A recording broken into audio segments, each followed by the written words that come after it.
Bonsoir, bienvenue en Normandie. Dans un peu plus de 3 semaines, le 15 mars, aura lieu le premier tour des élections municipales. France 3 Normandie et France Bleu s'associent pour vous proposer une série de grands débats sur les principales villes de la région. Nous sommes en direct. À mes côtés, Philippe Thomas de France Bleu Normandie. Bonsoir Philippe. Bonsoir Franck. Les premiers candidats à ouvrir le bal ce soir, ce sont ceux de Caen et de Lisieux. Oui, deux villes où les maires sortants sont à nouveau candidats. Joël Bruno à Caen pour un second et dernier mandat, a-t-il promis s'il est élu. Mais la gauche espère bien reprendre une ville perdue il y a 6 ans. À Lisieux, Bernard Aubry brigue lui le fauteuil de maire une 4e et dernière fois. Mais les 2 derniers scrutins ont été très serrés avec 4 candidats au second tour. Alors, qui sera le maire de Caen au soir du 15 mars ou du 22 mars prochain? 7 candidats sont sur la ligne de départ. On les entendra tous au cours de cette première heure d'émission. Joël Bruno, vous êtes le maire sortant, les Républicains. Vous avez reçu le soutien de La République En Marche, de l'UDI et du MoDem. Bonsoir. Bonsoir. Face à vous, Rudy L'Orphelin, candidat Europe Écologie Les Verts, associé au Parti communiste, à K21 et à Citoyens à Caen. Bonsoir. Bonsoir Philippe Thomas. Isabelle Gilbert, bonsoir. Vous défendrez les couleurs du Rassemblement national. Bonsoir, et soutenu également par la droite populaire. Gilles Deterville pour le PS, Génération.s et la gauche républicaine et socialiste. Bonsoir Gilles Deterville. Bonsoir à vous.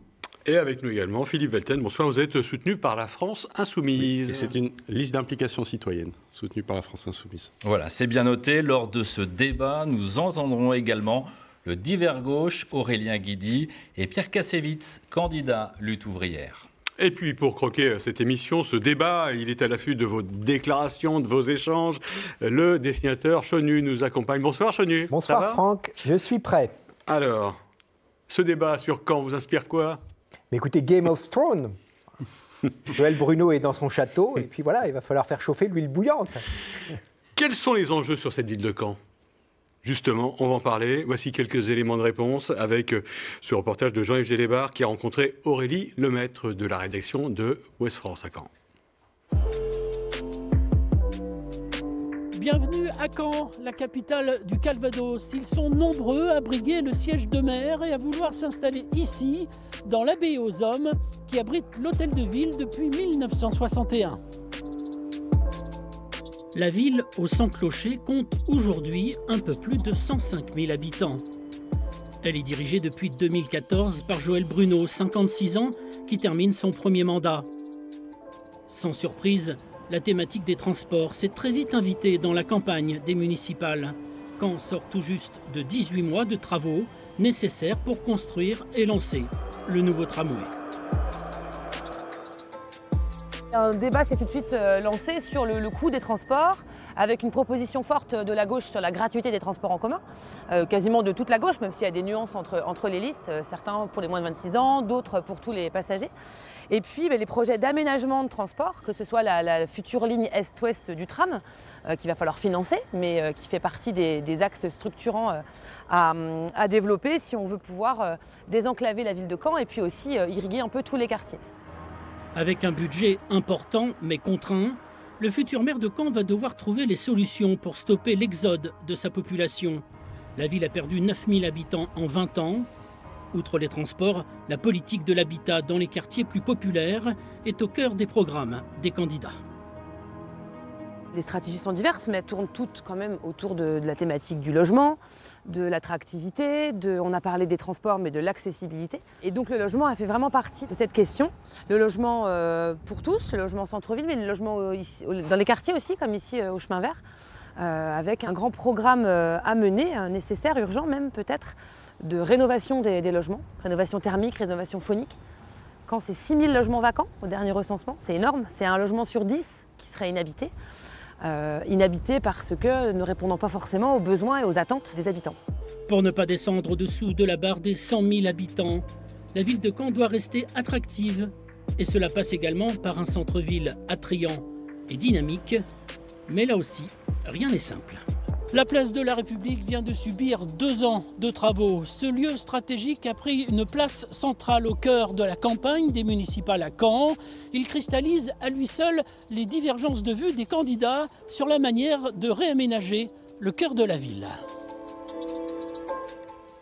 Voilà, la place de la République et la question de l'avenir des arbres de la place de la République, on en parlera tout à l'heure en fin d'émission. Mais d'abord, ma question s'adresse à vous, Joël Bruno. Vous êtes le maire Les Républicains, je le disais, depuis 2014. Vous briguez un 2e mandat. Qu'est-ce qui, selon vous, manque le plus à la ville de Caen? Qu'est-ce que vous ferez demain que vous n'avez pas fait aujourd'hui? D'abord, je pense que ce qui peut-être nous manque collectivement, c'est sans doute un peu plus de fierté de ce qu'est réellement cette ville. Parce que cette ville, au cours de ces 6 années, elle a clairement retrouvé des couleurs. Elle fait la course en tête. Dans tous les classements nationaux, Caen apparaît dans les 10 meilleurs. C'est grâce à vous? Pour seulement, on est toujours dans la continuité quelque part, et voilà, Caen est dans l'idée meilleure pour être une ville verte, pour être une ville agréable à vivre, pour être une ville de culture, pour être une ville de sport, voilà, c'est tout ça Caen. Et c'est aussi une ville qui a été celle en Normandie qui a créé le plus d'emplois au cours de ces 6 ans. On va en parler tout à l'heure. Eh ben oui, mais c'est un sujet important. C'est une compétence de l'agglomération Caen la mer. Justement, Rudy L'Orphelin, vous venez d'entendre Joël Bruno qui dresse le bilan de ces 6 dernières années. Vous étiez dans la précédente mandature aux côtés du socialiste Philippe Duron. Est-ce que vous dressez le même bilan que Joël Bruno des 6 dernières années? J'ai l'impression que non. Absolument pas. D'abord, ce mandat aura été marqué par une forme de continuité des projets qui avaient été engagés entre 2008 et 2014. Entre 2008 et 2014, nous avions engagé le projet de tramway qui a été fait en ce mandat. Nous avions engagé la bibliothèque Alexis de Tocqueville qui a été continuée dans ce mandat. Et ce qu'on voit de nouveau est extrêmement préoccupant et extrêmement problématique. Ce qu'on a vu de nouveau, c'est la relance des projets d'infrastructures routières et aéroportuaires qui sont polluantes. C'est le projet de construction d'un nouveau centre commercial.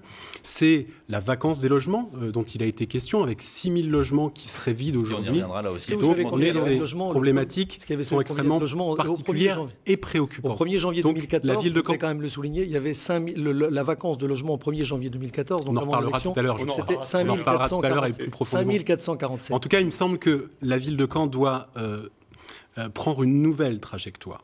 Et cette trajectoire, ça doit être celle, me semble-t-il, de la transition écologique pleinement assumée. Gilles Eterville, qu'est-ce que vous auriez fait à la place de Joël Bruno, justement, et comment imaginer le Caen de demain, le Caen de 2026, à la fin de votre mandat, si vous êtes élu, ou de 2030, peut-être, dans 10 ans? L'un des engagements forts de Joël Bruno en 2014, c'était l'augmentation de la population de cette ville et faire revenir des familles dans cette ville. Je constate que c'est un échec, nous constatons que c'est un échec. L'attractivité retrouvée, soi-disant, de la ville, en tout cas, ne passe pas par le logement. Et effectivement, il y a eu doublement du nombre de logements vacants. On peut prendre les choses dans tous les sens. Non, il n'y a pas eu de doublement pendant le mandat. 5447, non mais si vous voulez... Alors, attendez, Joël Bruno, il faut simplement se baser sur des faits. 5447 au 1er janvier 2014, 6 000 aujourd'hui. La vacance de logement tient effectivement à un sujet de rénovation de logement. De fait, nous avons engagé une opération extrêmement importante sur Saint-Jean, et pas seulement, sur Mavère aussi, ça c'est pas la continuité, c'est des choses nouvelles que nous avons engagées.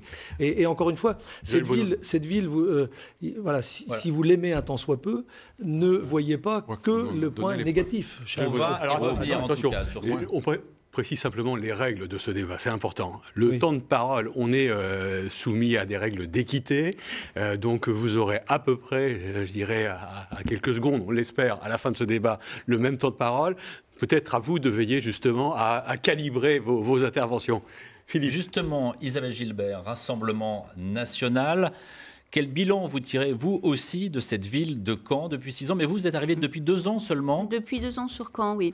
Est-ce que c'est suffisant pour appréhender et connaître une ville? Donc ça commence à le faire, oui, ça suffit. Et pour être maire Et pour être maire, oui. Chacun sait qu'aujourd'hui, on déménage au cours de sa vie, en moyenne 4 à 5 fois, et on change de travail 6 ou 7 fois dans une vie. Donc il est logique. Quand on vient de l'extérieur, quel regard on porte sur la ville de Caen? Alors, au tout départ, c'est une ville... alors, j'ai toujours vécu plutôt dans des grandes villes je dis un mari militaire où j'ai déménagé de ville en ville. Hein. Donc Caen, j'aime ma ville, j'y suis bien. Hein. Mais je ferai malgré tout le même constat que mes voisins. Caen a perdu des habitants. On peut aussi se poser la question du pourquoi. Pourquoi Caen perd-il ses habitants? Comme dans toutes les grandes villes françaises, les Français de la classe populaire quittent certains quartiers en raison de l'invasion migratoire qu'ils subissent. Et quand le centre-ville a un côté boboisé, je ne suis pas sûr qui est que ce soit réservé à une minorité. Une cause migratoire. Si les gens quittent, c'est peut-être parce qu'ils ne trouvent pas exactement les logements qu'il faut. On y reviendra d'ailleurs. C'est peut-être aussi parce qu'ils n'ont plus envie de vivre dans certains quartiers. On va parler des prix des logements dans un instant avec effectivement... On reviendra peut-être sur le sujet de la population aussi quand même. Exactement, mais on va laisser parler tout le monde, si vous voulez bien. Philippe Velten, vous n'êtes pas intervenu.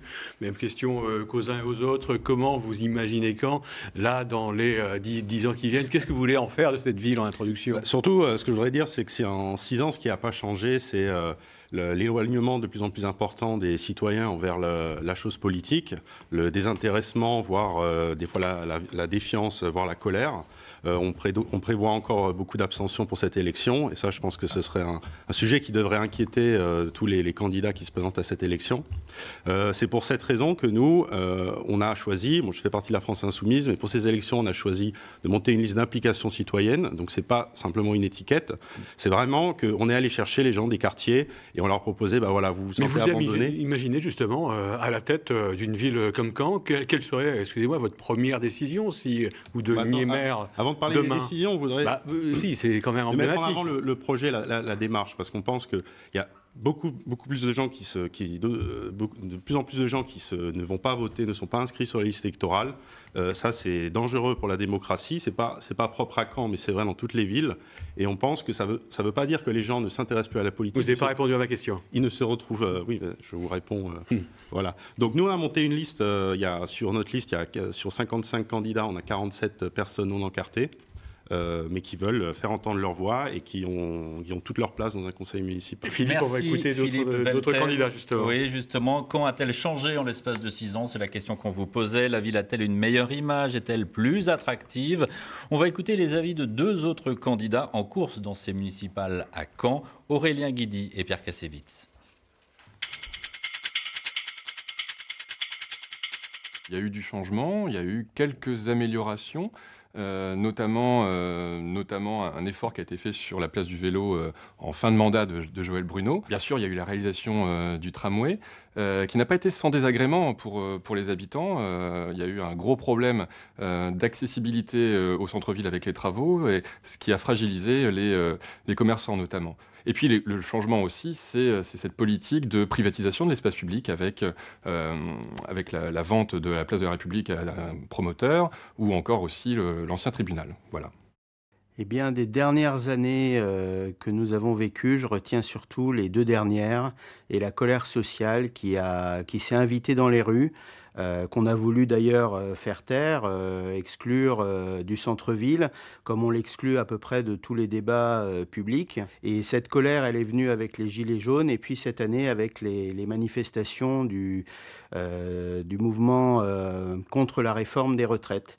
Eh bien moi, c'est ça que je veux porter dans cette élection municipale, c'est cette colère sociale. J'ai envie qu'elle s'invite au débat, et j'ai envie de faire entendre le camp des travailleurs dans cette élection. Alors on va parler justement, ça tombe bien, d'économie, d'emploi, de social.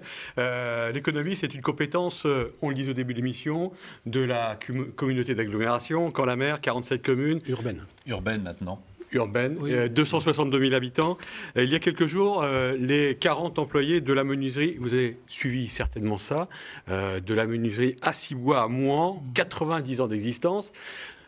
Mouan, ça fait partie justement de Caen la Mer. Vous en êtes le président, Joël Bruno. Ces employés recevaient le matin une lettre de licenciement, puis apprenaient que la région proposait de racheter les locaux pour un montant d'1,5 million d'euros pour les louer à un repreneur, le groupe Millet. Gilles d'Eterville, est-ce que vous auriez pris la même décision justement si vous aviez eu à tenter le sauvetage de cette entreprise avec de l'argent public? Bien sûr, cette entreprise est une belle entreprise, avec un savoir-faire ancien, vous l'avez dit, mais reconnu. Et c'est bien, autant le reconnaître, pas vous dire le contraire, que la région était réactive dans cette affaire. J'espère que cette décision suffira à assurer l'avenir de cette, encore une fois, très belle entreprise. Est-ce que Caen-la-Mer aurait dû le faire, justement? On est à la compétence croisée, reconnaissons-le, de la région, qui est dans son rôle de le faire, et de la communauté urbaine, si elle avait été interpellée. Justement, Joël Bruno, sur ce point, la région a été mise en avant, est venue aider cette entreprise d'Acibois. On a eu le sentiment que la communauté urbaine était en retrait. Les compétences des uns et des autres ne sont pas exactement les mêmes. La région est, de par la loi, la collectivité qui est en charge du sujet du développement économique principalement.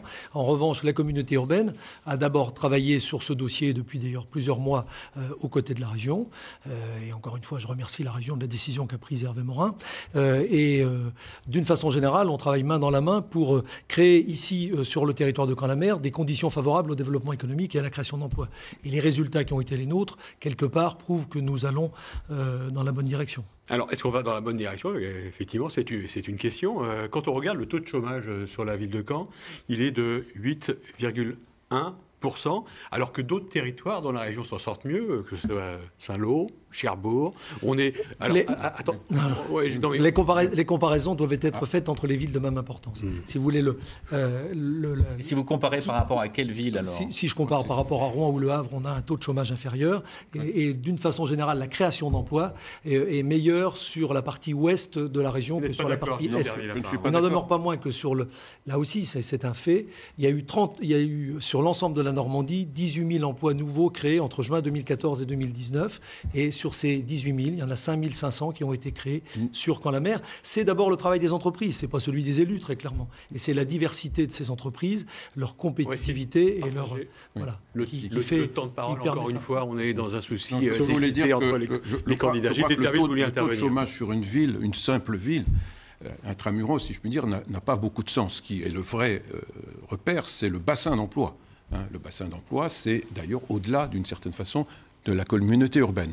Donc il faut bien voir ça. Quand Joël Bruno se satisfait des chiffres qu'il a annoncés... Non, c'est jamais complètement satisfait. Si, quand même. Vous êtes quand même dans une autosatisfaction assez générale. Si j'en crois la luxueuse brochure qui vient d'être distribuée au Canet, eh bien, il faut comparer effectivement ce qui est comparable. Et quand on dit on est responsable de 30% de la création d'emplois alors qu'on est 10% de la population, non, on n'est pas 10% de la population. Et il est naturel qu'une agglomération qui a des atouts qui ont été créés par vos prédécesseurs aussi, vous l'avez dit vous-même, c'est un continuum, le développement économique. C'est pas tout d'un coup, miraculeusement, l'action d'un maire. Je voudrais vous entendre aussi sur cette question. Je veux bien que nous comparions nos bilans respectifs sur les 6 années d'avant et ces 6 années qui viennent. Volontiers. Je voudrais qu'on entende aussi Philippe Pelten. 70% d'augmentation du chômage sur Caen-la-Mer.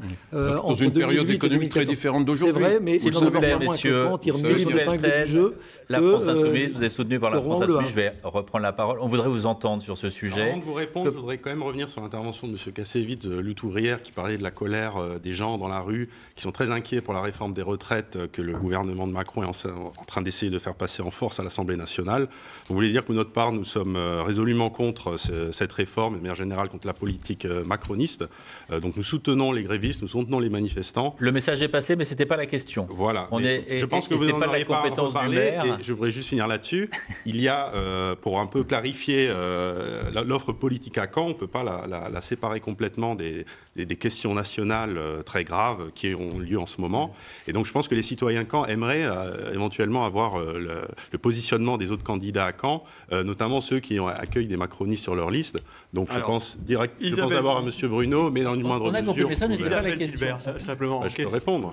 En termes de politique en faveur de l'emploi, si vous que... étiez demain à la tête de la mairie, mais aussi de l'agglomération, puisque c'est une compétence, effectivement, de la communauté urbaine. Tout d'abord, je suis déjà conseillère régionale et ça fait partie des mesures que l'on défend pour l'emploi au sein du Rassemblement national à l'intérieur de la région. On soutient globalement toutes les mesures qui vont dans le bon sens, qui sont prises par M. Morin. Une mesure, concrètement, que vous pourriez prendre si vous étiez demain élu maire de Caen. Alors, tout d'abord, baisser les taxes sur les entreprises de façon à dynamiser les commerces et les entreprises. Sans entreprise, on n'a pas d'emploi. Sans emploi, on a des chômeurs. Avec des chômeurs, on a quand même sur Caen ou le Calvados une population de 18% de personnes sous le seuil de pauvreté. C'est extrêmement important. Les taux sont bien plus élevés que sur la moyenne nationale. Moins que ça, c'est trop, mais c'est moins que ça. C'est 18% sur le Calvados. C'est moins que ça, et on le verra tout à l'heure, pour un deuxième débat sur l'issue. On verra qu'on est tout de suite. Il est un peu en retard, justement. Trois points sur ces questions. D'abord, la première, sur la question de l'emploi et du développement économique. 3 points sur la question de l'emploi et du développement économique. D'abord, la première sur la question des entreprises en difficulté. Moi, je crois qu'il faut qu'on mène une veille beaucoup plus active. Ça n'est pas la première fois qu'on vit des situations comme à Cibois. Je pense à l'épisode notamment des Jeannettes. Et j'adresse un clin d'œil d'ailleurs à Franck Mérouz, qui est sur la liste Camp écologiste et citoyenne, qui s'était battu à l'époque pour sauver cette entreprise. Et notamment, nous, on propose de travailler sur un dispositif qui permettrait aussi, dans le cas des entreprises en difficulté, de permettre aux salariés de reprendre leur entreprise, de façon à pérenniser les emplois sur le territoire. C'est le premier point. Le deuxième point, c'est un dispositif dans lequel on souhaite inscrire la ville, qui serait une des premières villes de plus de 100 000 habitants à s'y inscrire. C'est le dispositif Territoire zéro chômeur longue durée, qui est actuellement expérimenté à Colombelles et qui permet effectivement de remettre dans le circuit de l'emploi un certain nombre de personnes qui en sont les plus éloignées. Et puis, troisième point. Le troisième point, c'est notre conviction selon laquelle les emplois de demain se trouvent dans la transition écologique, dans la rénovation thermique des logements, dans la production d'énergie renouvelable, dans l'autonomie alimentaire et la production de produits bio et locaux, et dans la mobilité durable. Merci. Ce sont les emplois que nous souhaitons créer sur le territoire dans les années à venir. Merci Rudy L'Orphelin. Travailler à Caen ou sur l'agglomération, c'est une chose, on vient d'en parler. Se loger aussi, c'en est une autre. On estime, et on l'a dit jusqu'à présent, à 6 000, on viendra sur les chiffres tout à l'heure, le nombre de logements qui sont vacants. Qu'est-ce qu'on peut faire, Gilles d'Eterville, pour le Parti Socialiste, justement aujourd'hui, pour loger un maximum, plus de personnes à Caen, dans une ville qui, comme souvent d'ailleurs dans les grandes villes, a perdu des habitants ces dernières années? D'abord, pas comme toutes les grandes villes. Je me permets de dire qu'il y a des villes beaucoup plus dynamiques que la nôtre de ce point de vue-là. Rennes et Nantes, par exemple, sont des grandes villes qui continuent de gagner des habitants. Donc ça veut dire qu'il n'y a pas de fatalité à la baisse de population. Je dirais secondement que s'il y a bien un domaine où le marché ne doit pas faire sa loi, et totalement sa loi, c'est le logement. Si on ne reprend pas la main par des outils, par différents outils qui sont à notre disposition légalement, eh bien, le marché, comme je disais l'autre jour, perd la boule. 8% d'augmentation des prix de l'immobilier sur la dernière année. Comment voulez-vous que des gens se logent à des prix délirants? On les a recensés, là. Eh bien oui, mais bon, qu'est-ce qu'on fait récemment, selon l'INSEE. Ça coûte cher, selon cet institut de se loger à Caen, compter 2500 € du mètre carré. Oui. Exemple de transaction récente, simplement pour avoir un chiffre concret. Un studio de 28 mètres carrés était vendu dans le centre-ville 90 000 €. Ça, c'est un prix très atypique. C'est juste pour avoir une idée. Attendez, je continue, Joël Bruno. Il faut débourser 548 € en moyenne pour un loyer mensuel. Que proposez-vous concrètement les uns et les autres pour permettre aux gens de se loger sur Caen? Alors, tout le monde intervient. Rudy L'Orphelin, parce qu'on va essayer d'équilibrer malgré tout le temps de parole. D'abord, la vacance des logements, c'est une situation extrêmement préoccupante. Qu'on soit à 6 000 ou qu'on soit à 5 000 logements vides, finalement, peu importe, la situation, elle est préoccupante et elle est le signe d'un manque d'effort sur la rénovation thermique de nos logements. Ça, c'est le premier point. Pourquoi y a-t-il 6 000 logements? Il y a aussi la comptabilisation dans les logements vacants. Si je peux me permettre de terminer mon propos. Qui ne le sont pas encore. Et oui, comme on a donc, c'est pour ça que je dis, on a... Exactement. Oui, mais il y a 6 ans, on était à 5 447. Mais non. Au-delà de la guerre des chiffres, on a un nombre de logements vides à Caen. Et c'est une situation préoccupante. Et il y a un sujet de rénovation qui est... Exactement. Et donc, puisque vous nous posez la question de savoir comment on propose, nous par exemple, la liste Camp écologiste et citoyenne, de surmonter ce problème, il s'agit d'engager un vaste plan de rénovation thermique des logements, que ce soit dans le logement social, que ce soit dans le parc privé, en généralisant les dispositifs de soutien aux copropriétés. Et puis un point sur l'accessibilité au logement, l'accessibilité financière. Nous, ce que nous souhaitons faire, c'est développer ce qu'on appelle le bail réel solidaire, qui permet de diminuer les coûts d'acquisition des logements de plus de 30%. Alors on va revenir simplement sur ce chiffre, effectivement, qui paraît spectaculaire. 6 000 logements vacants sur Caen. Isabelle Gilbert, qu'est-ce que vous dites, vous? Il faut les réquisitionner? Les réquisitionner, non. Il faut les arranger, les améliorer. Il faut améliorer l'habitat canet, surtout dans certains quartiers. J'y reviens parce que j'y ai rencontré pas mal de personnes.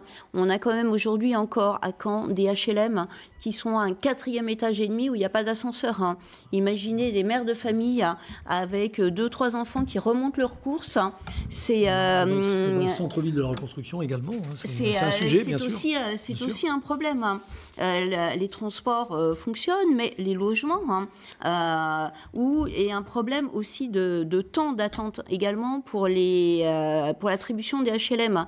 Mais qu'est-ce qu'on fait? Parce que vous parliez tout à l'heure justement de la population. On a vu que le nombre d'habitants était en légère régression, c'est vrai, mais on craint toujours de passer sous la barre des 100 000. On est à un peu plus de 105 000 aujourd'hui. Qu'est-ce qu'on fait justement pour ramener? Que proposez-vous pour ramener les gens dans le centre-ville, dans la ville de Caen?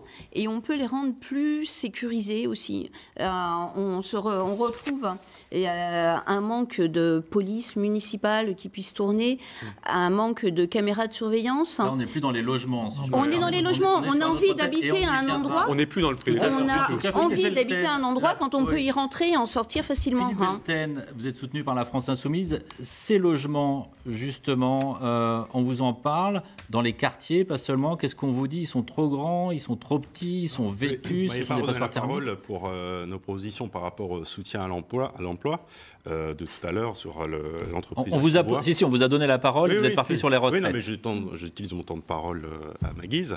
Et donc je voulais juste dire si vous pouvez répondre aux questions, c'est bien aussi. Effectivement, nous ne sommes pas contre que la puissance publique soutienne la reprise d'entreprise, mais à condition que les ouvriers puissent reprendre à leur compte, dans le cadre par exemple de coopératives ouvrières, pour devenir maîtres de leur destin et de leur outil de travail. Donc pour répondre au logement, effectivement, on pense qu'il ne faut pas séparer tous les sujets.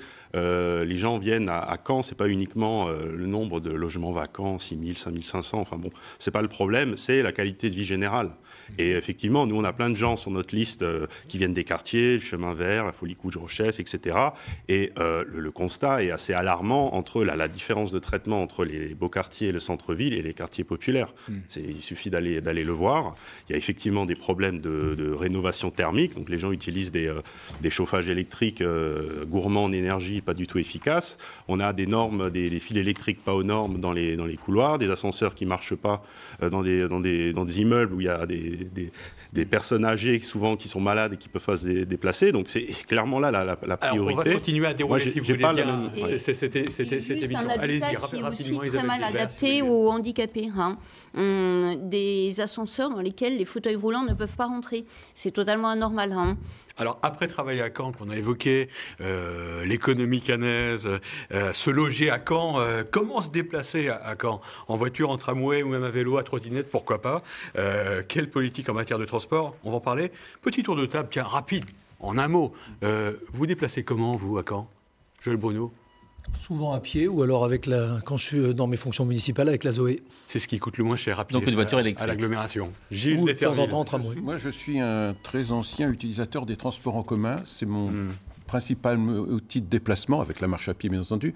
Figurez-vous que j'ai eu mon permis qu'à 31 ans et jusqu'au bout je voulais refuser la voiture. J'ai pensé que c'était possible jusqu'au moment où mon épouse m'a expliqué que ça ne l'était plus. Mais pratiquement tous les jours je suis dans le tram. Alors, vous avez refusé la voiture aussi, Rudy l'orphelin, ou pas? Moi, mon principal moyen de déplacement, mais je crois que c'est assez public, c'est le vélo, et depuis fort longtemps. Et évidemment, les transports en commun. Isabelle Gilbert, tu vous poses la question? Marche à pied, pas mal, et sur les transports un petit peu plus longs, ma voiture essentiellement. Et Philippe Velten? Écoutez, désolé, je ne vais encore pas répondre directement à votre question, parce que je pense que le problème, c'est les comportements individuels, responsabiliser les gens, les rendre attentifs. Personnel, vous déplacez dans le mais non, je pense que justement, ce n'est pas la question. La question, c'est le changement climatique, c'est un sujet grave qui engage la société. Ça doit être combattu par un combat collectif. Toute la société doit s'y mettre. Et donc, c'est des grands projets, comme la gratuité des transports en commun, qui doivent être mis en place. Et c'est comme ça qu'on va encourager les gens à changer leur Justement, mode de merci de en tout cas pour la transition. On ne sait pas comment vous vous déplacez.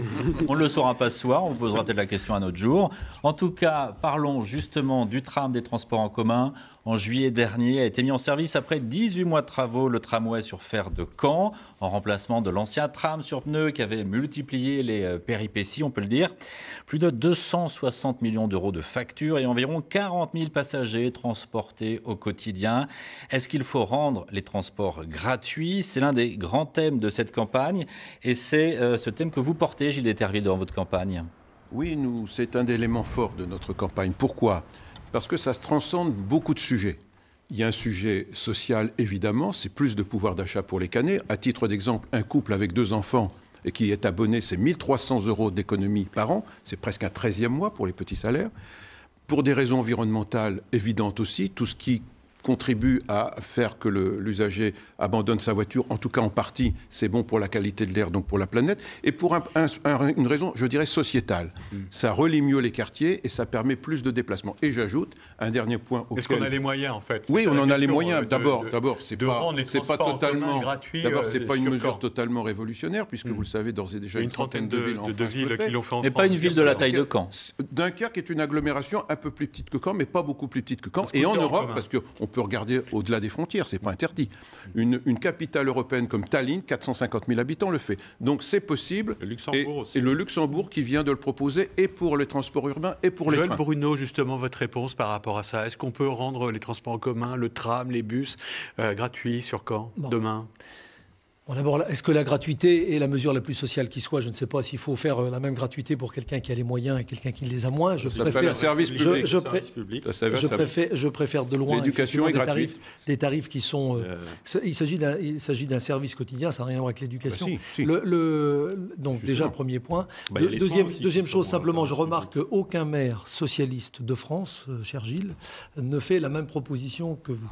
Mais il y a beaucoup de têtes de liste de gauche à Montpellier, à Saint-Étienne qui le proposent dans beaucoup de grandes villes. Sauf à ce que vous soyez... C'est dans la marque du temps. Sauf à ce que vous soyez effectivement le plus malin de tous. Je dis simplement que si on veut garder la capacité d'investir pour moderniser nos modes de transport, si on veut effectivement, au nom de la transition écologique, renforcer l'usage des transports en commun, eh bien, on ne peut pas se priver d'un minimum de recettes qui ne pourrait pas être compensées, contrairement à ce que vous dites, par le budget général de la communauté urbaine. La recette, c'est quoi, justement, pour être précis ?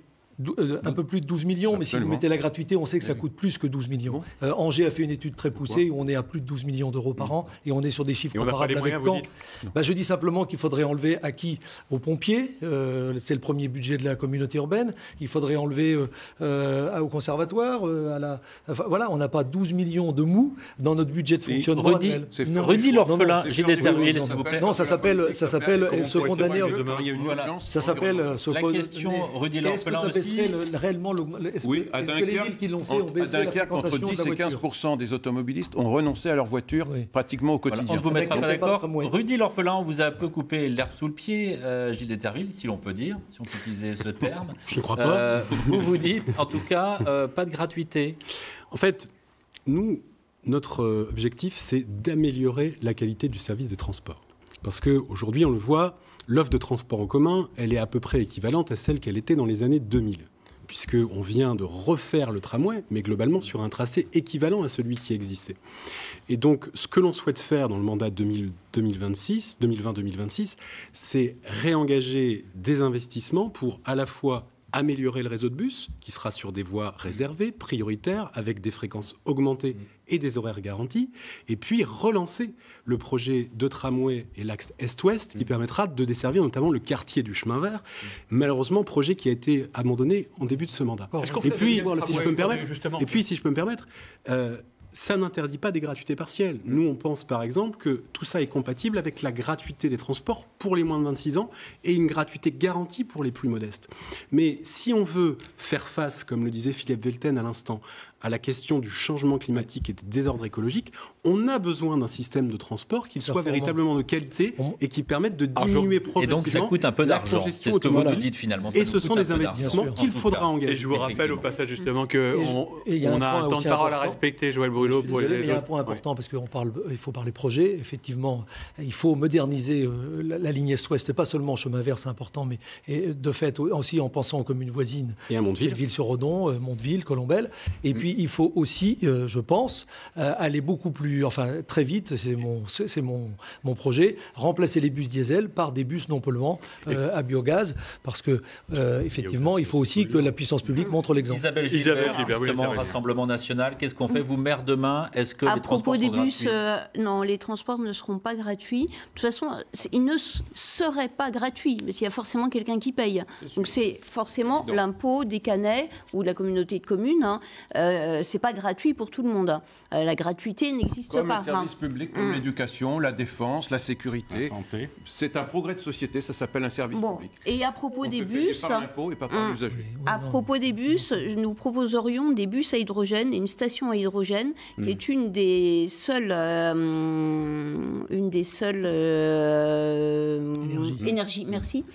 Une des seules énergies qui n'est vraiment pas polluante. Et est-ce que demain justement on sort la voiture du centre-ville de Juste Caen? pour vous répondre, juste 30 secondes sur le biogaz, on sait que pour produire un biogaz de qualité, il faut cultiver des terres à cette... Je vais encore prendre sur mon temps de parole, mais l'idée est d'utiliser, de méthaniser les boues de la station d'épuration. On a beaucoup parlé justement du tramway. Est-ce qu'on sort la voiture du centre-ville? Est-ce que demain on circule autrement dans cette ville de Caen? Pourquoi pas à vélo? J'ai lu un récent classement de la... Oui, justement, je vais vous interroger, Philippe Velten. Je ne vais pas répondre à votre question. Mais si, vous allez voir, vous avez envie d'y répondre. Selon un classement de la très sérieuse Fédération des usagers de la bicyclette, que vous connaissez peut-être, Caen se classe à la 3e place du palmarès des villes les plus cyclables de France. Philippe Velten, est-ce que c'est ça l'avenir de Caen? Est-ce que demain on est tous à vélo à Caen? Alors avant de répondre à cette question, je voudrais elle est parler de la gratuité totale des transports en commun. Effectivement, la communauté scientifique est claire sur l'urgence absolue de changer notre mode de vie radicalement. Effectivement, la gratuité totale, c'est à la fois une mesure sociale, puisque c'est une façon de repartir les richesses. Le développement du vélo, justement. Oui, non, mais... Je sens qu'on va y venir. L'essentiel des transports utilise du pétrole, qui est la principale émission de gaz à effet de serre responsable du réchauffement climatique. Il faut absolument changer le paradigme du tout voiture, et on est déjà extrêmement en retard. Donc effectivement, la gratuité totale, je dirais presque que c'est la moindre des choses à mettre en place.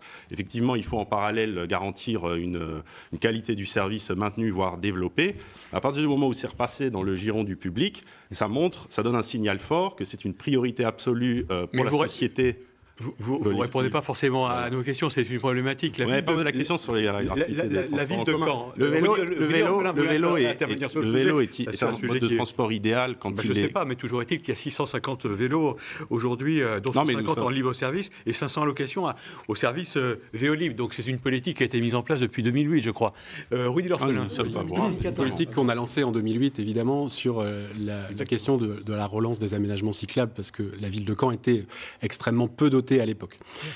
Juste quelques remarques sur cette question. D'abord, moi je pense que sur la question générale des déplacements, et je viens au vélo tout de suite, sur la question générale des déplacements, il faut d'abord affirmer un principe de cohérence, puisqu'on parlait des moyens publics en lien avec la question de la transition écologique.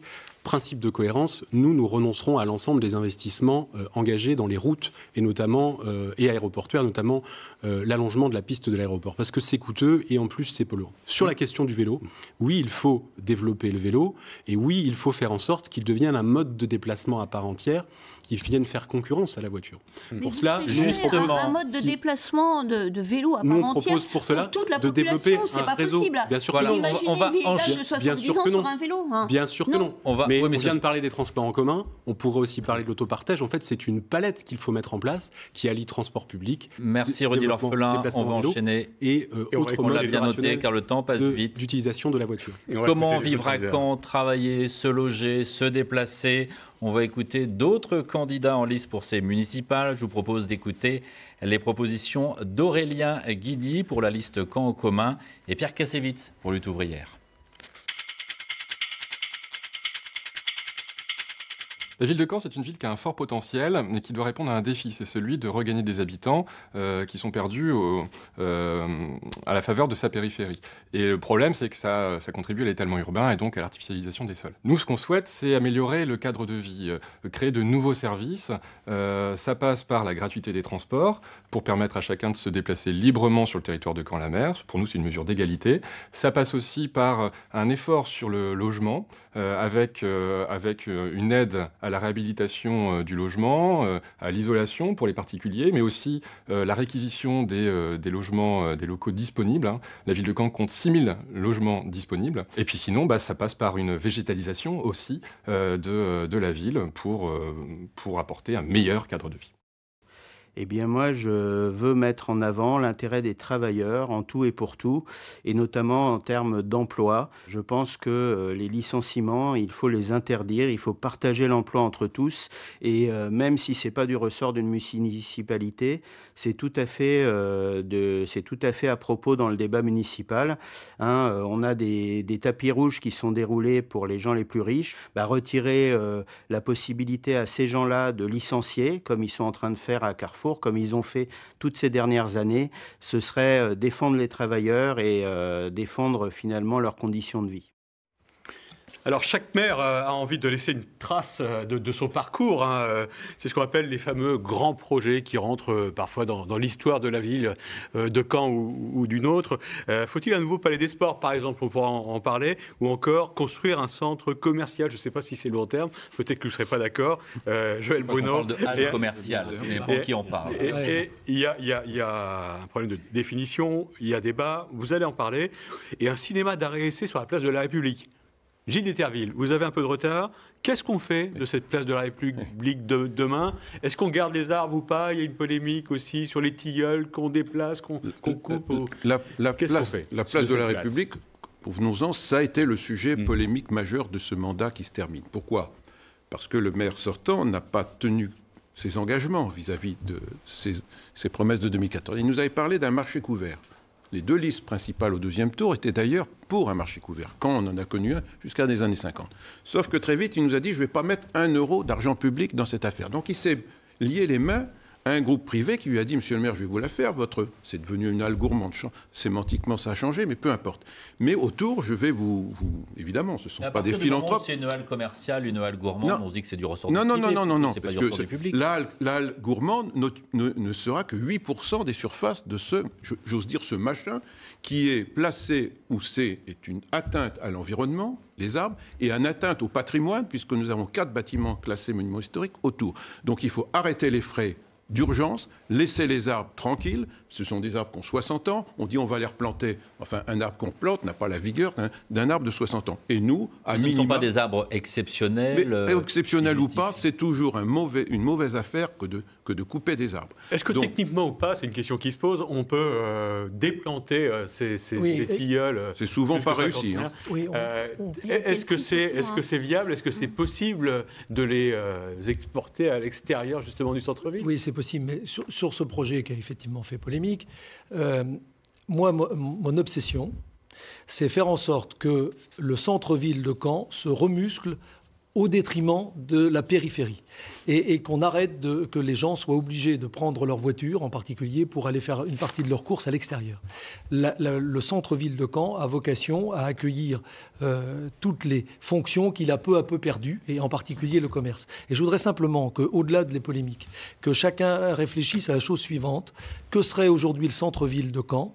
Que serait son centre-ville commerçant si, à l'époque, Jean-Marie Giraud n'avait pas vendu l'ancienne gare routière pour installer la FNAC, si à l'époque la FNAC s'était installée à Mondeville. Voilà. Isabelle Gilbert, qu'est-ce que vous proposez d'une autre époque? Mais j'avais envie de réagir parce qu'on parle d'un centre commercial sur la place de la République. Si on va dans le petit centre commercial qui est juste à côté, où il y a la FNAC et Darty, il est en travaux. Il y a quand même 3 ou 4 boutiques qui sont vides, qui sont fermées, qui sont en travaux. Et depuis qu'elle existe, il y en a beaucoup. Avant que la pharmacie racines s'y installent, c'était encore plus vide. Donc cet endroit, vous vous promenez en centre-ville. Madame, il y avait les maisons du monde, il y avait les maisons du monde qui sont parties à l'extérieur. Et qui ont laissé un trou qui a duré pendant un certain temps. Et qui avait besoin davantage d'espace. Et vous allez vous promener en centre-ville, il y a des boutiques qui sont fermées, il y a des endroits qui sont clos. Faut-il en rajouter encore? On a un taux de vacances qui est inférieur. Il y a des rives de l'Orne qui sont fragiles, qu'il faut conforter. Philippe Velten, sur cette question lointaine. Philippe Velten, sur cette question, j'espère que vous allez répondre à ma question cette fois-ci. Je vais essayer effectivement. Vous proposez un référendum. Vous n'êtes pas le seul d'ailleurs. Vous dites un référendum rapidement, comme effectivement Gilles Deterville. Avant l'été. Conformément à notre projet de cette liste d'implication citoyenne, notre but c'est de réimpliquer les citoyens pour tous les grands projets structurants de la ville. Et effectivement, nous trouvons qu'organiser un référendum pour décider collectivement du destin de cette place, symboliquement, c'est la place de la République. Donc mais ça mérite vraiment d'être une question comme ça d'urgence. C'est le parking. Rénover, si vous voulez. Abîmer. Moi, c'est la place de la République. Alors, nous proposons un grand débat. Ce serait, je pense, ça intéresserait l'ensemble des citoyens de Caen, parce qu'encore une fois, il faut penser aux quartiers, qui n'ont pas beaucoup forcément les moyens de se déplacer en centre-ville pour aller dans les commerces qui sont, à mon avis, déjà suffisants. Il faudrait leur donner un moyen d'y aller pour des raisons autres que purement mercantiles. De l'avenir de la place de la République. Moi, je voudrais aussi intervenir, s'il vous plaît, Gilles Deterville, juste après Rudy l'Orphelin. Vous aussi, vous proposez un référendum avant l'été. Vous êtes maire de Caen demain. Vous faites ce référendum, vous perdez ce référendum. Est-ce que ce n'est pas un camouflet d'entrée de jeu? Non, on respectera la parole, l'avis des Canets.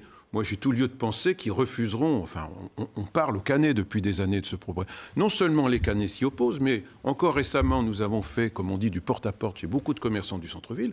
Beaucoup de commerçants du centre-ville craignent l'arrivée de ce mastodonte au centre-ville. On a à conforter notre centre-ville, on n'a à pas affaiblir les rives de l'Orne, contrairement à ce que dit M. Bruno. Dedans, Gilles les rives de l'Orne, ça fait partie du... Gilles Deterville, il y aura un cinéma d'arrêt d'essai. Alors, le cinéma, moi je suis un cinéphile. J'ai été très surpris que les propres responsables que je me suis entretenu avec son président et le directeur apprennent dans la presse les intentions du maire. Oui, apprennent dans la presse les intentions du maire. La moindre des choses, lorsqu'on a des idées, entre guillemets, pour redorer le blason d'un dossier mal engagé, c'est pour redorer le centre-ville. Culturellement un objet commercial qui est mal fichu. La moindre des choses, c'est d'en parler aux intéressés. Évidemment, Gilles Deterville redit l'orphelin. Quand on est à gauche, on ne peut pas s'opposer à un cinéma d'arrêt d'essai. Oui, mais ces annonces ont été des annonces de la dernière minute pour sauver ce qui restait d'un projet extrêmement mal pensé. D'un côté, 8 millions d'euros d'investis. Au passage, on a abattu une trentaine d'arbres sur un espace qui était végétalisé. On n'a pas abattu d'arbres sur la place de la République. Bien sûr que si. Bien sûr que si. Mais non. À l'ouest, si je peux me permettre, un projet de centre commercial, alors même que on a, dans cette mandature, malheureusement, encore autorisé 72 000 m² de surface commerciale supplémentaire. Et si je peux me permettre, je vais vous répondre. Une forêt urbaine. Nous, on propose une mini-forêt urbaine sur cette place de la République, parce que mon obsession... Monsieur Bruno, vous parliez d'obsession. Moi, mon obsession, c'est de faire en sorte que la ville puisse s'adapter et se préparer au changement climatique. Et pour ça, nous avons besoin, si je peux me permettre, nous avons besoin de faire en sorte de revégétaliser les espaces publics. Et ce que vous voulez faire ici, c'est construire un parking souterrain, ériger un centre commercial qui comprendra au moins 11 000 m² de surface commerciale. C'est un projet qui est un projet malheureusement d'un autre temps. Moi, je le combats depuis l'origine. Et si nous sommes élus, effectivement, nous le stopperons immédiatement. Mais concrètement, on enlève le bitume, on enlève ce qui a été fait et on plante des arbres. Je voudrais que chacun juge sur des faits. Du côté ouest, pour faire une forêt, je voudrais que chacun juge sur des faits. À l'ouest de la place de la République, aujourd'hui, il y a une soixantaine d'arbres qui existent, une cinquantaine. Ces arbres, on les maintient. On enlève effectivement le bitume et on développe la végétalisation. C'est tout à fait possible sur cet espace pour que les Canaises et les Canais retrouvent en cœur de ville un espace vert de qualité. Des poches de silence, des espaces de repos. Ça, c'est la Joël Bruno, merci parce que vous avez de l'avance en termes de temps, Rudy l'orphelin. Non, si, les 72 500 ouverts, etc. Il y a une chose qui est certaine, c'est que moi, pendant ce mandat, en me battant avec les commerçants de Caen, on a fait en quelque sorte on a fait arrêter le projet Inter-Ikea. Non, mais vous avez fait on a fait arrêter le projet Moi Inter-Ikea. aussi, je me bats contre le projet Inter-Ikea de longue date. C'est pour ça que vous aviez voté c'est pour ça que vous aviez voté une subvention de 2 millions pour créer une bretelle routière d'accès à Inter-Ikea, par exemple. On va essayer de ramener un petit peu de sérénité dans ce débat pour que chacun ait le droit à la parole et encore une fois que chacun puisse s'exprimer sur tous les sujets. Peut-être qu'on peut... Alors, on suivra justement ce que devient ce dossier de la place de la République. Il y a peut-être d'autres grands projets qu'on pourrait imaginer dans les années qui viennent, Philippe. Oui, on pense au Palais des Sports. Évidemment, faut-il construire un nouveau Palais des Sports? On sait que le projet est en route, juste en face du Zénith de Caen. Le projet a été présenté en novembre dernier, un projet de 4200 places, 1200 de plus que l'actuel palais. Coût de l'opération, 38 millions d'euros. Isabelle Gilbert, Rassemblement national. Est-ce que c'est une bonne idée, ce Palais des Sports, pour la ville de Caen et son rayonnement? À mon avis, oui. Il y avait besoin de plus de structures sportives. Alors, bon, j'ai une petite réserve sur l'esthétique. Je trouve que ça ressemble à deux galettes posées l'une sur l'autre. Mais vu que c'est positionné à côté du Zénith et non pas dans le centre-ville et pas à côté de l'ancien, je n'ai pas de réserve plus importante. Philippe Veltel, votre avis justement sur ce projet qui fait débat c'est juste à côté du Zénith, qu'on imagine bien. C'est à 100 mètres, c'est de l'autre côté de la rue. Je ne suis pas spécialiste du niveau d'avancement de ce projet-là, mais il me semble que si les contrats ont déjà été signés, c'est difficile de revenir en arrière. Donc je ne suis pas sûr à part faire la promotion du projet du maire qui voudrait laisser sa marque dans l'histoire de la ville, je ne sais pas s'il y a vraiment un débat. Moi, à la limite, peut-être si le nom de cet endroit n'est pas encore défini, nous... À minima, on est contre ce qu'on appelle le procédé de naming, de nommage, qui consiste à donner un nom d'une entreprise privée. Donc, on est favorable au sport, alors, on le préfère sous forme plus populaire. Ça vous semble indispensable aujourd'hui cet outil? Il y a une bibliothèque aujourd'hui qui a été refaite, il y a un stade nautique qui a été refait, le tram, ça fait partie des grands projets structurants. Pour y mettre quoi aussi demain? Juste simplement, je voudrais vous entendre, Joël Bruno. On sait qu'aujourd'hui, il y a dépensé 38 millions d'euros. Là, on trouve toujours de l'argent pour faire la gratuité totale des transports en commun, c'est toujours trop cher. Il y a une différence entre les deux, c'est que là, c'est 38 millions une fois. Les transports en commun, c'est au moins entre 15 et 20 chaque année. Je voudrais simplement dire que, évidemment, le Palais des Sports est indispensable à notre ville parce que celui que nous avons a 70 ans, tout simplement. Mais le sport, ça ne peut pas se résumer à ça. Et moi, mon ambition, ce n'est pas de laisser une marque avec un Palais des Sports magnifique. C'est de développer le sport comme la culture, d'ailleurs. Et il y a un certain nombre d'investissements qui sont programmés aussi. Bon, très bientôt, par exemple, on va créer une nouvelle halle sportive dans le quartier de Saint-Jean-Eudes qui n'en avait pas. Et pour moi, c'est tout aussi important qu'un Palais des Sports. Vous vouliez intervenir sur cette question du Palais des Sports. C'est vrai que Philippe Thomas le disait. Qu'est-ce qu'on y met dans ce Palais des Sports? On a eu une grande équipe de basket. C'était dans les années 70. Malheureusement, il y a très longtemps. Il y a une équipe de basket en 3e division. C'est pareil pour le handball. On sait qu'aujourd'hui, si on veut que ces équipes aussi grandissent, il faut un outil qui soit à la hauteur. Oui, c'est le sport d'élite, effectivement, qui est tout à fait respectable. Mais il faut aussi avoir en tête les sports du quotidien, les sports amateurs. Moi, je ne suis pas sûr que ce soit une priorité absolue. Je sais que l'idée, c'est très années 80, années 90. Laisser sa trace, voilà. L'idée d'un grand équipement, si on n'a pas fait un mandat de 6 ou 12 ans sans un grand équipement, on aurait raté son... Mais non, on peut tout à fait avoir d'autres ambitions. Notre ambition de la liste que je mène, c'est l'ambition de la solidarité, dont on ne parle jamais, en général, dans les débats. Et demain, vous êtes élu, vous le gardez, ce projet de Palais des Sports? Alors, on l'a eu un débat en conseil communautaire. De notre point de vue, il est mal situé. Il est mal situé, on est près du Zénith, on est près du Parc Expo, on est près de la future caserne des pompiers, qui elle aussi vient là, on n'est pas loin de Dornano. Vous imaginez le soir, et c'est pas impossible, un même soir qu'il y ait foot à Dornano, une grande manifestation au Parc Expo, un grand match de basket, quand on en aura au nouveau Palais des Sports, une urgence des pompiers, et bien alors ça sera très compliqué. On va écouter simplement les autres candidats. Je ne suis pas exprimé sur le Palais des Sports. En un mot, alors très rapidement, vous avez du temps d'avance aussi, Rudy L'Orphelin. Si je peux me permettre quand même, parce que personne ne l'a dit. L'emplacement qui a été retenu pour la construction du Palais des Sports, c'est une zone naturelle constituée avec des reliques de haies bocagères. Et c'est regrettable, à l'heure où il faut s'engager dans la lutte contre l'artificialisation des sols, qu'on ait retenu ce site. Faut-il un nouveau Palais des Sports aménager la place de la République? Ce qui évite de créer des nouveaux parkings ailleurs. On aurait pu aussi le mettre à proximité des transports en commun. On va entendre les autres. On va écouter les propositions de Pierre Cassévis pour la liste Lutte ouvrière et Dorina Guidi pour la liste Camp en commun.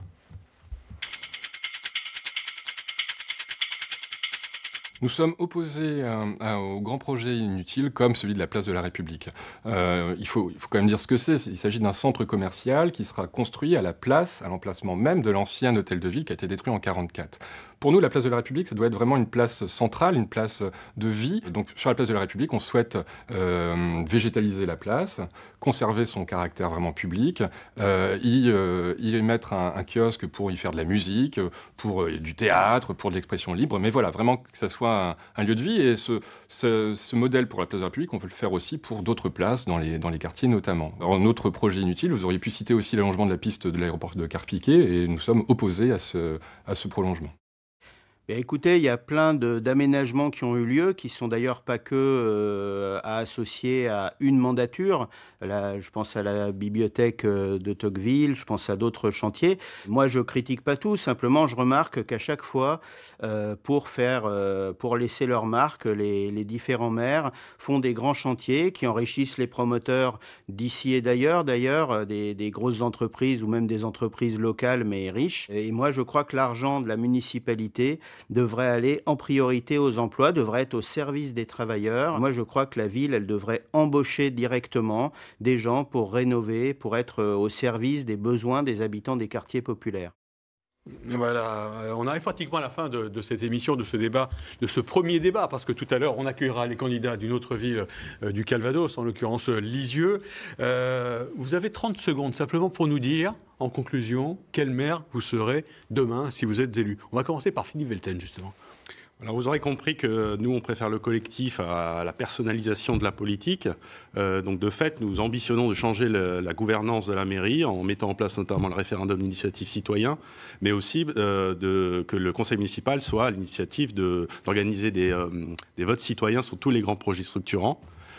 Et ensuite, des mesures, à mon avis, qui sont nécessaires pour rétablir la confiance des citoyens, c'est des mesures d'exemplarité et d'éthique, comme le refus strict du cumul des mandats, le référendum révocatoire en cours de mandat, et ce genre de choses. Même question. Attention, vous n'avez que 30 secondes pour 30 secondes maximum. Gilles Deterville, Parti Socialiste, même question. Quel maire serez-vous demain si vous êtes élu maire de Caen au soir du 22 mars ? D'abord, je resterai le citoyen que je suis depuis toujours, disponible, proche, attentif aux autres. C'est des qualités qu'on me reconnaît. Je serai maire réellement à plein temps. C'est-à-dire que je ne serai pas président de la communauté urbaine comme c'est le cas actuellement. Je souhaite être le maire d'une ville rayonnante, accueillante et solidaire. Et enfin, au final, je dirais que je souhaite être le maire de Touglé-Canet qui ne reniera jamais les valeurs qui ont toujours été les miennes, contrairement à d'autres candidats qui avancent masqués dans cette élection. Comprenne qui pourra. Isabelle Gilbert, même question pour vous. Je mettrai tout en œuvre pour assurer la sécurité et la tranquillité publique en développant la police municipale. Je serai attentive aux plus démunis et aux plus fragiles et je mettrai en place des référendums d'initiative populaire pour les grands projets de la ville. Et vous, Rodier l'Orphelin, si vous êtes élu demain ? Je serai d'abord un maire à plein temps. Un maire qui ne sera que maire et non maire et président de la communauté urbaine. Je serai le maire d'une proximité retrouvée qui défend et qui soutient les services publics dans l'ensemble des quartiers de la ville.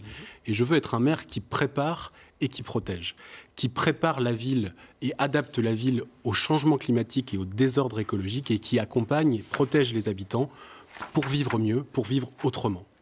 Avec vous, ensemble, j'en suis sûr, nous pouvons faire de Caen la ville de l'écologie, la ville de la solidarité. Nous pouvons écrire une belle et nouvelle page de l'histoire de notre ville. Voilà, vous avez légèrement dépassé vos 30 secondes, mais on a compris le message. Joël Bruno, quel maire serez-vous pour les 6 prochaines années, puisque vous êtes déjà... Les Canaises et les Canais me connaissent. Vous avez changé, c'est ça la question. J'ai tenu, je suis quelqu'un qui ne fait pas des promesses en l'air. J'ai tenu les engagements que j'avais pris auprès de chacune et chacun.